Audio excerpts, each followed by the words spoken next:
நண்பர்கள் அனைவருக்கும் வணக்கம். இன்னைக்கு நம்ம அந்த வீடியோல வங்கி வாடிக்கையாளர்களுக்கு முக்கியமான தகவல் ஒன்று வெளியாகி இருக்கு. ஸோ அதை பத்தி தான் இப்ப நம்ம பார்க்க போறோம். நம்மில் பலர் credit card, ATM card, debit card என பல வைத்திருப்போம். ஒவ்வொரு கார்டின் பின்புறத்திலும் CVV என்று 3 இலக்க நம்பர் இருக்கும்.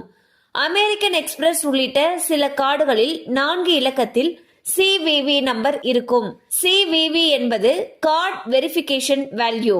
ஆன்லைன் மூலமாக பண பரிவர்த்தனை செய்யும் பொழுது இந்த CVV நம்பர் கட்டாயமாகும். இதை பதிவிட்ட பின்னரே பரிவர்த்தனை நிறைவடையும். ஆன்லைன் பரிவர்த்தனைகளில் மோசடிகளை தடுக்கவும் பாதுகாப்புக்காகவும் தான் இந்த நம்பர் கொடுக்கப்பட்டுள்ளது. இருப்பினும் அட்டை தகவலுடன் இந்த எண்ணும் மோசடி செய்பவருடைய கைகளில் விழுந்தால் உங்கள் வங்கி கணக்கு காலியாகிவிடும். இந்த CVV நம்பரை யாரிடமும் பகிரக்கூடாது. அதே போல இதன் புகைப்படத்தையும் சமூக வலைதளங்களில் பகிர்ந்துவிடக் கூடாது என்று வங்கிகள் தரப்பில் எச்சரிக்கை விடப்பட்டுள்ளது. உங்கள் கார்டில் குறிப்பிடப்பட்டிருக்கும் CVV எண்ணை எப்போதும் மறைத்து வைத்திருக்க வேண்டும் அல்லது முடிந்தால் அதை எங்காவது எழுதி கார்டில் இருந்து நீக்க வேண்டும் என்று ரிசர்வ் வங்கி கூறுகிறது.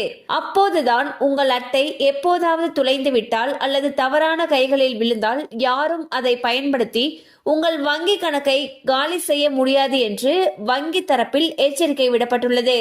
ஸோ வந்து பார்த்தீங்கன்னா ஒவ்வொரு கார்டுமே, அதாவது credit card, ATM card, debit card, இதுலெல்லாம் வந்துட்டு அதுக்கு கார்டுடைய பின்புறம் 3 இலக்க எண் இருக்கும். அது CVV நம்பர்னு சொல்லுவாங்க. ஸோ அந்த நம்பரை ரொம்பவே பாதுகாப்பாகவும் ரகசியமாகவும் வச்சிருக்கணும்னு சொல்லியிருக்காங்க. ஏன்னா அந்த நம்பர் கிடைச்சிச்சு அப்படிங்கிற பட்சத்துல தவறானவர்கள் கையில மாட்டும் பொழுது நம்ம வங்கி கணக்கிலிருந்து பணம் திருடப்படுவதற்கான வாய்ப்புகள் அதிக அளவுல இருக்கு. ஸோ அந்த நம்பரை ரொம்பவே பத்திரமா வச்சுக்கோங்க.